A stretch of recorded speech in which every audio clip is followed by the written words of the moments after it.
स्वागत है आप सभी का। आपके साथ मैं हूं नलिनी पांडे। ऋषिकेश में पार्किंग विवाद के मुख्य आरोपी निगम पार्षद वीरपाल को उसके दो साथियों कैलाश और सूरज जाटव के साथ गिरफ्तार कर लिया गया। हालांकि उससे पहले तीनों आरोपियों ने ऋषिकेश के हेमकुंड साहिब गुरुद्वारे में जाकर माफी मांगते हुए एक वीडियो पोस्ट किया था। ऋषिकेश की कोतवाली पुलिस ने फिलहाल तीनों को हिरासत में लिया है। एसएसपी ने सभी लोगों से अपील की है कि सोशल मीडिया पर किसी तरह से धार्मिक भावनाएं आहत न की जाएं। पुलिस सोशल मीडिया पर भी नजर बनाए हुए है।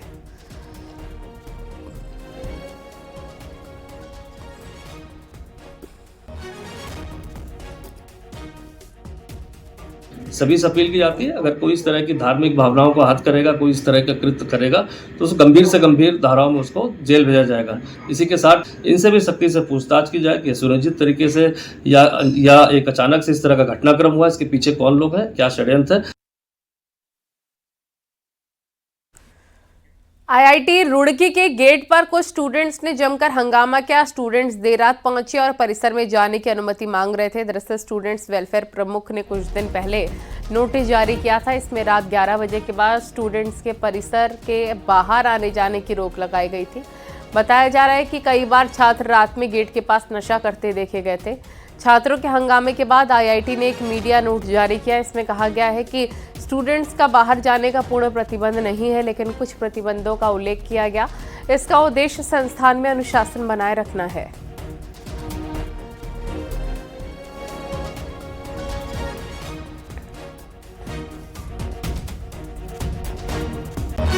और बागेश्वर में बिलोना के पास कफौली गांव में एक गुलदार घर के किचन में घुस गया। वहां खाना बना रही मां बेटी पर हमला किया। महिला के शोर मचाने पर पालतू कुत्ता अंदर आ गया, गुलदार से भिड़ गया। इस दौरान गुलदार घायल हो गया और बाहर भाग गया, लेकिन इस दौरान आंगन में रखे चूल्हे में गुलदार फंस गया। इसके बाद वहां मौजूद लोगों ने वन विभाग को सूचना दी। वन विभाग ने गुलदार का रेस्क्यू किया। गुलदार के हमले में महिला घायल हो गई है और अस्पताल में भर्ती है।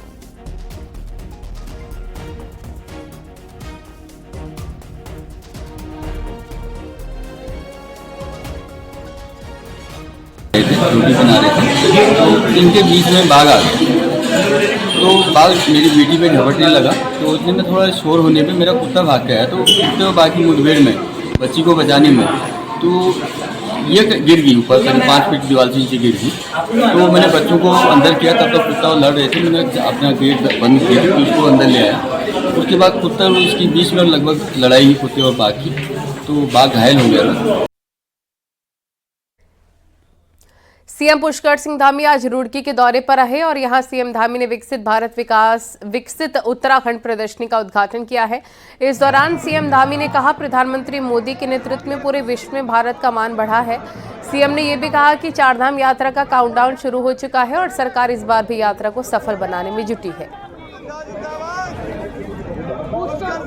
स्वागत की श्रृंखला में हम सब भी सहयोग प्रदान करें। तालियां थोड़ी सी कमजोर हैं, अग्रिम पंक्ति के लोग भी ताली बजा सकें। विद्यार्थियों की और आदरणीय प्रधानमंत्री जी के नेतृत्व में विकसित भारत का जो संकल्प लिया गया है, आज भारत लगातार उस दिशा में आगे बढ़ रहा है। उत्तराखंड भी इसमें अपना योगदान दे रहे हैं। आदरणीय प्रधानमंत्री जी के मार्गदर्शन में हर क्षेत्र में उत्तराखंड भी आज, चाहे एसटीजी इंडेक्स हो या विकास की दर कम होनी हो या नवाचार करने हो या अभी राष्ट्रीय खेलों का यहाँ पर आयोजन हो, ऐसे अनेक प्रकार के आयोजनों से लगातार आज देवभूमि आगे बढ़ रही है। देहरादून में सीएम धामी ने एसडीआरएफ के जवानों का सम्मान किया है और प्रयागराज महाकुंभ में ड्यूटी करने वाले जवानों को सम्मानित किया। सीएम धामी ने कहा, प्रयागराज में हुए महाकुंभ में हमारे राज्य के एसडीआरएफ के जवानों ने अहम भूमिका निभाई, इसके लिए उन्हें सम्मानित किया जा रहा है। सीएम धामी ने यह भी कहा कि हर परिस्थिति में निपटने के लिए एसडीआरएफ के जवान हमेशा तैयार रहते हैं। देहरादून सीएम आवास में ये कार्यक्रम हुआ था। मैं सबसे पहले तो आप सबका, आप सबने इतनी शानदार भूमिका का वहाँ पर निर्वहन किया है और मैंने वहाँ जाकर स्वयं देखा। बहुत ही परिश्रम, बहुत अच्छा स्किल और बहुत संवेदनशीलता से आपने अपनी ड्यूटी वहाँ पर निभाई। और ड्यूटी के साथ साथ ड्यूटी करने के अतिरिक्त जो अतिरिक्त संवेदनशीलता से आपने काम किया, ये बड़ा खुशी का विषय है कि आप सबकी प्रशंसा जहां उत्तर प्रदेश के लोगों ने भी करी और जो लोग गए उन्होंने भी करी। मेरे लिए भी बहुत खुशी की बात है कि हमारे राज्य का ये STRF की पूरी टीम, हमारे पुलिस के लोग शानदार काम करके वहां से लौटे हैं और आप सबको यहाँ पर सम्मानित करने का शुभ अवसर मुझे मिल रहा है। बीजेपी ज्यादातर जिलों में जिला अध्यक्षों का चयन कर चुकी है। सोमवार को मुख्यमंत्री आवास में हुई मीटिंग में करीब जिला अध्यक्षों के नामों पर फाइनल मुहर लगा दी गई। सूत्रों के अनुसार हर जिले से 5-5 नामों को लिस्टेड किया गया है। केंद्रीय पर्यवेक्षक राजकुमार चाहर इस लिस्ट को लेकर दिल्ली जाएंगे। कुछ जिलों में जिला अध्यक्ष रिपीट भी किए जाएंगे। माना जा रहा है कि अगले कुछ दिनों में बीजेपी नामों की घोषणा कर सकती है। और जो नीचे से कार्यकर्ताओं की रायशुमारी के विषय थे, वो सारा विषय हमने उनके आगे रखा है। वो सूची वो लेकर दिल्ली जाएंगे और दिल्ली से ही विधिवत रूप से जिलाध्यक्ष की घोषणा होगी। मुझे पूरी उम्मीद है बहुत जल्दी हमारे जिलाध्यक्ष घोषित होंगे और 50% जिलाध्यक्ष से ज़्यादा हमारे घोषित हो जाएंगे और उसके बाद प्रदेश अध्यक्ष के चुनाव की भी तिथि केंद्र द्वारा घोषित कर दी जाएगी। कांग्रेस अगले 3 महीने अलग अलग प्रोग्राम चलाएगी ताकि पार्टी का हाल सुधर सके। वोटर लिस्ट चेक करने के अलावा कांग्रेस अपने कुटुंब को याद करके चाय पर चर्चा के साथ लोगों को जोड़ना चाहती है ताकि पार्टी का भला हो सके। देखिए रिपोर्ट। मंगलवार को जिला अध्यक्षों के साथ कांग्रेस के सीनियर नेताओं की मीटिंग हुई तो जिला अध्यक्षों को नए प्रोग्राम देने के साथ प्रेस कॉन्फ्रेंस भी हुई। आने वाले 3 महीने में कांग्रेस का फोकस जहां वोटर लिस्ट की खामियां गिनवाने पर रहेगा, वहीं पब्लिक और कार्यकर्ताओं को जोड़ने के लिए कांग्रेस 2 अलग प्रोग्राम चलाना चाहती है। पहला प्रोग्राम कांग्रेस कुटुंब है, जिसमें पुराने कांग्रेस नेताओं और कार्यकर्ताओं के घर जाने का प्रोग्राम होगा। सीनियर नेताओं के भी उनके घर जाने की बात हो रही है। वहीं दूसरा प्रोग्राम चाय पर चर्चा का है। कांग्रेस को लगता है चाय पर चर्चा की छोटी-छोटी बैठकें कार्यकर्ता से जुड़ने में कारगर साबित होंगी। देखिए, चाय का चर्चा एक प्रोग्राम जो हमारा था वो काफी अच्छा रहा और उसके रिजल्ट्स बहुत अच्छे थे। कार्यकर्ताओं का भी कहना था उसका फर्क पड़ रहा, हम पेनिट्रेट कर पा रहे हैं इश्यूज को नीचे तक और उसको दोबारा शुरू करने की कोशिश हमारी है। उसके अलावा कुटुंब कांग्रेस का हम एक कार्यक्रम शुरू कर रहे हैं जिसमें जो ऐसे परिवार जो कांग्रेस से जुड़े रहे हैं और किसी न किसी वजह से आज वो अलग थलग हैं या वो कार्यक्रमों में नहीं है, उनके घरों में वरिष्ठ जनों के प्रोग्राम लगाने का है। कांग्रेस के लिए उत्तराखंड में सबसे बड़ी चुनौती लोगों को साथ जोड़ने की है। ऐसे में कुटुंब के लोगों को याद करके और चाय पर चर्चा करके क्या वोटर बढ़ पाएंगे, जबकि मुकाबले में सामने मैनेजमेंट की माहिर बीजेपी है। चाय पर चर्चा जब करनी तब कांग्रेस ने की नहीं, तब मोदी जी कर चुके हैं और हमारे कार्यक्रम का हिस्सा है और ठीक है, हम सब कुछ कांग्रेस सीखे, हमें कोई आपत्ति नहीं है।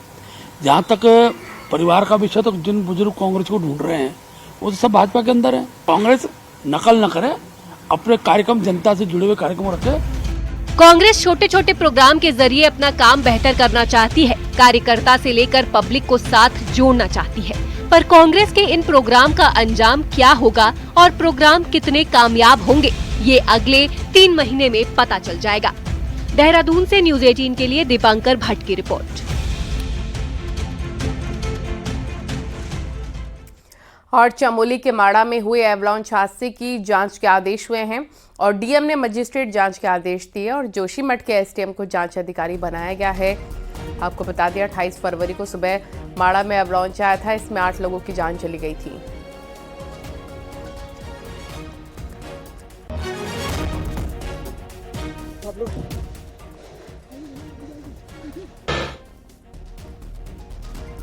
और चमोली से सोशल मीडिया पर ग्लेशियर टूटने का एक वीडियो वायरल हो रहा है। हालांकि न्यूज 18 इसकी पुष्टि नहीं करता, लेकिन बताया जा रहा है कि वीडियो माड़ा के आसपास का है।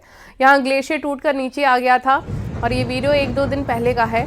तस्वीरों में साफ देखा जा सकता है कैसे ग्लेशियर टूट के नीचे की तरफ आ रहा है।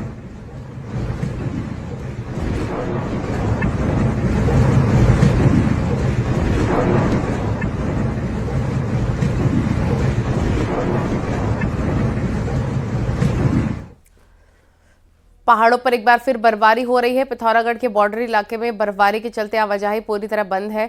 इन इलाकों में भारी बर्फबारी के कारण रास्ते पूरी तरह बंद हैं। दारवा और व्यास घाटी के रास्ते बर्फबारी से पटे हैं। ऐसे में माना जा रहा है कि दोनों घाटियों को जोड़ने वाले रास्तों को खोलने में अभी वक्त लग सकता है। ऊंचे इलाकों में फिर से स्नोफॉल हुआ है, इसमें हालात और खराब हो गए हैं। प्रयागराज में बीआरओ और पीडब्ल्यूडी को सड़कों को खोलने का वक्त खास एहतियात बरतने के निर्देश दिए हैं।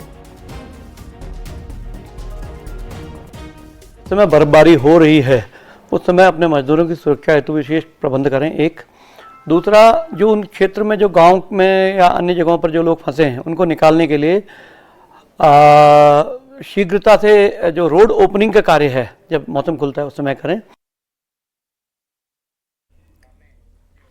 पिथौरागढ़ की दारमा घाटी में बीते दिनों हुई बर्फबारी, इस कारण यहां की सड़कें और पैदल रास्ते बंद हो गए हैं। ऐसे में यहां रहने वालों को आवाजाही में दिक्कतें हो सकती हैं। ग्रामीण बर्फ से पटी पहाड़ियों के बीच किसी तरह से अपना रास्ता बना रहे हैं। हालांकि बर्फ से आवाजाही में भी ग्रामीणों को दिक्कतों का सामना करना पड़ रहा है, लेकिन फिलहाल इनके पास कोई दूसरा रास्ता नहीं है।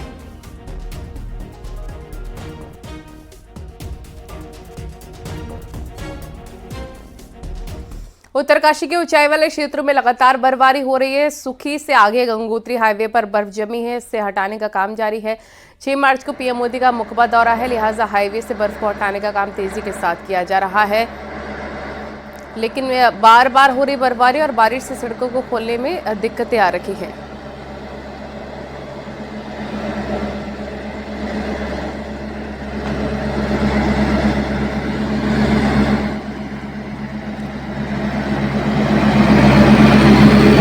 मुकबा और हर्षिल में प्रधानमंत्री मोदी 6 मार्च के दौरे को लेकर तैयारी युद्ध स्तर पर कर रहे हैं और प्रधानमंत्री के आगमन को लेकर तैयारियां जारी। मंगलवार को सुबह बर्फबारी से बंद हुए गंगोत्री को हाईवे को सुखी से धराली तक खोल दिया गया, जबकि मुकबा रोड से बर्फ हटाई जा रही है।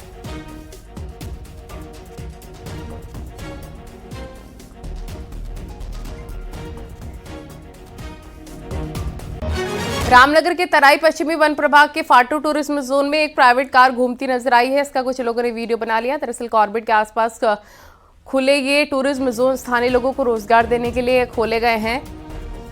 जिप्सी से ही पर्यटकों को घुमाने का काम हो रहा है। ऐसे में इन टूरिज्म जोन से प्राइवेट कार से सफारी करना मना है। यहाँ जिप्सी के अलावा विभाग की गाड़ियों को ही इन जोन में जाने की अनुमति है। जिप्सी में भी पर्यटक अभी घूम सकते हैं जब उनके पास परमिट हो। ऐसे में यहाँ कार जाने के कई सवाल खड़े हो रहे हैं।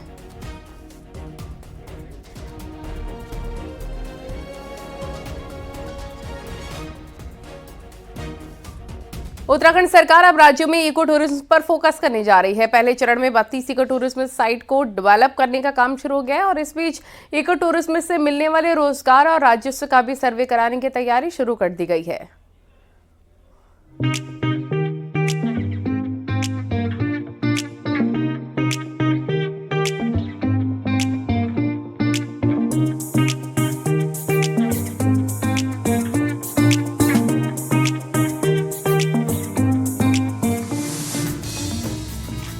उत्तराखंड के फॉरेस्ट एरिया में स्थित बेमिसाल प्राकृतिक खूबसूरती को अब इको टूरिज्म के जरिए नया आयाम देने की तैयारी है।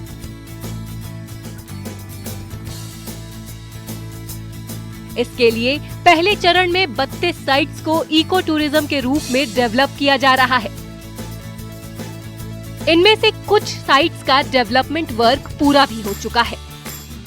इन साइट्स पर tourist of road driving, jungle safari, cycling, wild life का आनंद तो लेंगे ही, नाइट स्टे के लिए भी यहाँ शानदार व्यवस्था मिलेगी। ये साइट्स नरेंद्र नगर, मसूरी, रुद्रप्रयाग, तराई वेस्ट, नैनीताल, रामनगर, उत्तरकाशी, बागेश्वर जैसे इलाकों में मौजूद है।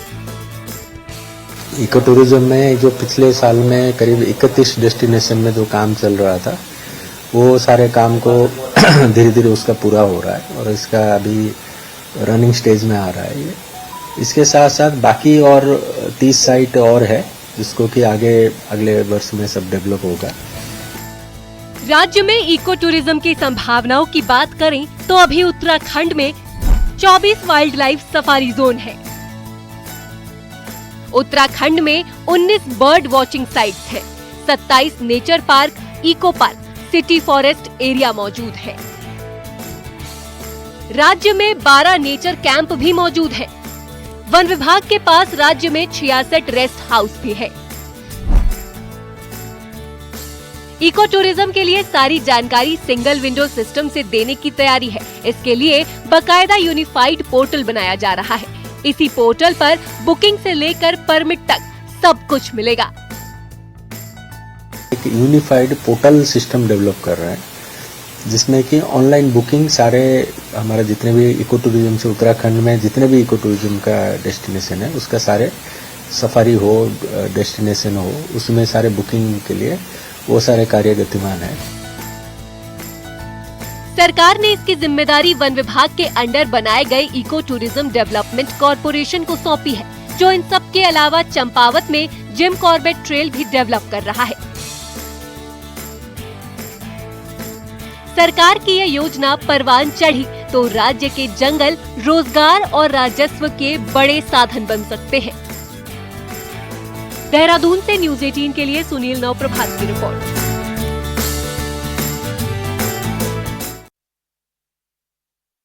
उत्तरकाशी में आराकोट बंगाड़ के सल्ला गांव के ग्रामीण हर दिन जान जोखिम में डालकर ट्रॉली से सफर करने को मजबूर हैं। मोरी ब्लॉक प्रमुख मुख्यालय से मात्र 4 किलोमीटर दूर होने के बाद भी इस गांव में न सड़क है न झूला पुल। इसकी वजह से लोगों को ट्रॉली से नदी पार करना पड़ता है। बुजुर्ग, स्कूली छात्र, गर्भवती महिलाओं को जान जोखिम में डालकर ट्रॉली से सफर करना पड़ता है। वहीं बरसात के सीजन में दिक्कतें और बढ़ जाती हैं। लोगों का कहना है कि कई बार नेताओं के साथ प्रशासन को भी परेशानी झेलनी पड़ी है और उनको कई बार दिक्कतें बताई भी गई हैं, लेकिन कोई समाधान नजर नहीं आ रहा।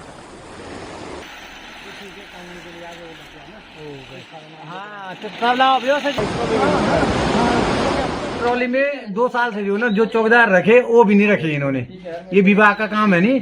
अब इन्होंने जो ना अब ऐसे बुजुर्ग है, बूढ़े हैं, जो भी है खींच नहीं पाते। ये बहुत जरूरी है। ये भी सबसे पहले अब एक तो झूला पुल दे रखा था, इसमें भी जो चौकीदार थे वो भी हटा दिए और हमको ये कब तक पता नहीं। अब हम भी अब बूढ़े होने जा रहे हैं। अब बूढ़े तो वही है। अब ये इन्होंने इस बार भी अब रखते नहीं रखते। और फिर ऊपर से खड़ का मामला, खड़ में भी हमारे जो है ना पुल नहीं है। सबसे मेन प्रॉब्लम तो रामनगर वन प्रभाग ने लकड़ी का एक ट्रक पकड़ लिया है। ये लकड़ी वन निगम की है जो कि जंगल से डिपो में जानी थी, लेकिन इस ट्रक ने डिपो का रुख ना करते हुए मंडी का रुख कर लिया। इसकी सूचना मिलने पर वन विभाग ने ट्रक को कब्जे में ले लिया। फिलहाल इसकी जांच की जा रही है।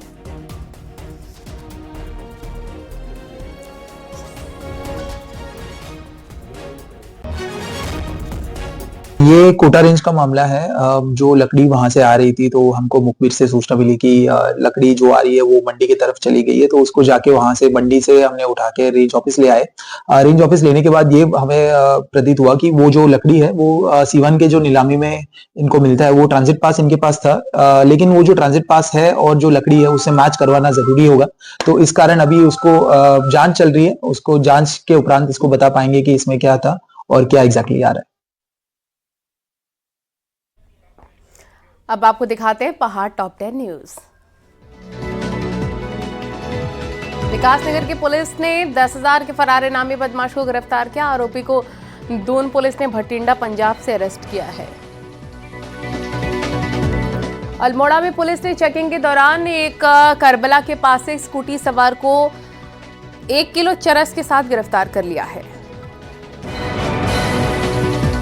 विकासनगर के बाबूगढ़ और कैसरबाग में लोगों ने इकट्ठा होकर कैबिनेट मंत्री प्रेमचंद अग्रवाल के खिलाफ जमकर नारेबाजी की।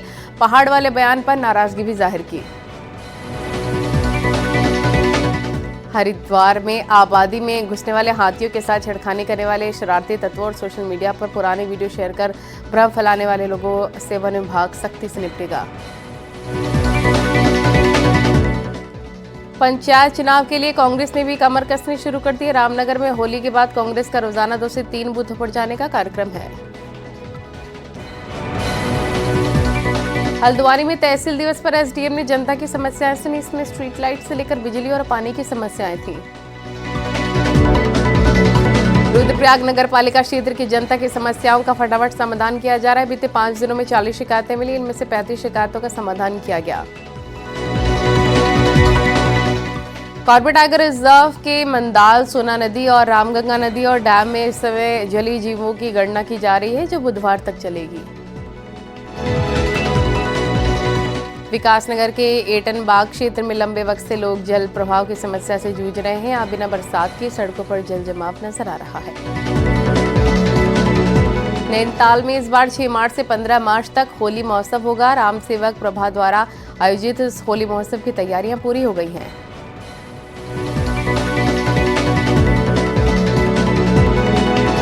उत्तराखंड सरकार ने सोमवार को कैबिनेट की मीटिंग में कई महत्वपूर्ण फैसले लिए, लेकिन कांग्रेस के किसान नेताओं का आरोप है कि सरकार ने गन्ना खरीद का रेट नहीं बढ़ाया, जिससे किसानों में निराशा है। उधम सिंह नगर में शांतिपुरी में तो कुछ कांग्रेस नेता किसानों के साथ मिलकर प्रदर्शन करते नजर आए। गन्ने की फसल साल भर में एक ही फसल होती है, जिसमें बेमौसम बरसात से किसानों से मारता जाता था। जंगली जानवर और पालतू जानवरों का कितना प्रकोप है हर कोई जानता है। तो आज किसान का कुछ बच नहीं आई। अन्नदाता है ये उत्तराखंड का नहीं, देश का अन्नदाता है। कुमाऊं का तराई भावर का इलाका अपनी खेती और बागवानी के लिए फेमस है, लेकिन इस इलाके में पानी का संकट गहराता जा रहा है। हालात ऐसे हैं कि सरकार को गर्मी से धान की फसल पर रोक को लेकर सख्त कदम उठाना पड़ रहा है। देखिए रिपोर्ट।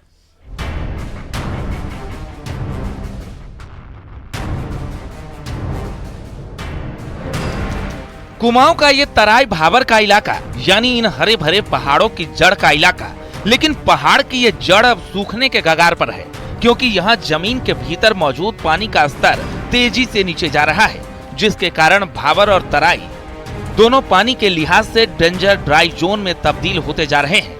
ट्यूबवेल का गिरता वाटर लेवल इस ओर साफ संकेत दे रहा है कि हल्द्वानी का जो अर्बन एरिया है और जो मेनली हमारा जो एरिया डम्वा डोंगा का, काठगोदाम का, ये राजपुरा का जो क्षेत्र है, यहाँ पे जो वाटर लेवल है विगत 5-6 वर्षों से 7-8 मीटर का नीचे डाउन गया हुआ है। और मेनली ये जो हमें देखते हैं हम लोग, ये मई के एंड की और जून के स्टार्टिंग के टाइम पे हमारा वाटर लेवल डाउन चला जाता है। दूसरी तरफ पानी के जमीनी संकट को देखते हुए तराई में होने वाली गर्मी में होने वाली धान की फसल पर सरकार सख्ती से रोक लगाने का फरमान सुना चुकी है, ताकि जमीन का पानी बचाया जा सके। धान की फसल जैसा कि आप जानते हैं कि उसको पानी चाहिए, तो लगातार ट्यूबवेल इत्यादि से लगातार पानी चलता रहता है, जिसमें एक कारण है कि जो हमारा वाटर टेबल है वो नीचे जा रहा है। इसमें विभाग की तरफ से जितना भी कृषकों को जागरूक किया जा सकता है वो किया जा रहा है, और अल्टरनेट क्रॉप के रूप में हम लोग मक्के को ले आए हैं, जिसमें जाहिर है गर्मी में धान को बेहद ज्यादा पानी की जरूरत होती है। ट्यूबवेल्स के जरिए जमीन से ही ये पानी निकाला जाता है, जिससे जमीन के भीतर वाटर लेवल तेजी से नीचे गिर रहा है। हालांकि इसके लिए महज धान ही जिम्मेदार नहीं है, बल्कि तराई में लगी फैक्ट्रियां भी धरती से खूब पानी खींच रही है, जिससे तराई की ये हरी भरी जमीन ड्राई जोन बनने की ओर है। हल्द्वानी से न्यूज 18 के लिए शैलेंद्र नेगी की रिपोर्ट। और उत्तराखंड एक्सप्रेस में बस इतना ही। आगे देखिए दुनिया के सबसे विशाल पशु पुनर्वास केंद्र वनतारा में पीएम मोदी। वनतारा को लेकर पीएम मोदी ने अनंत अंबानी को कैसे बधाई दी है, आपको आगे दिखाते हैं।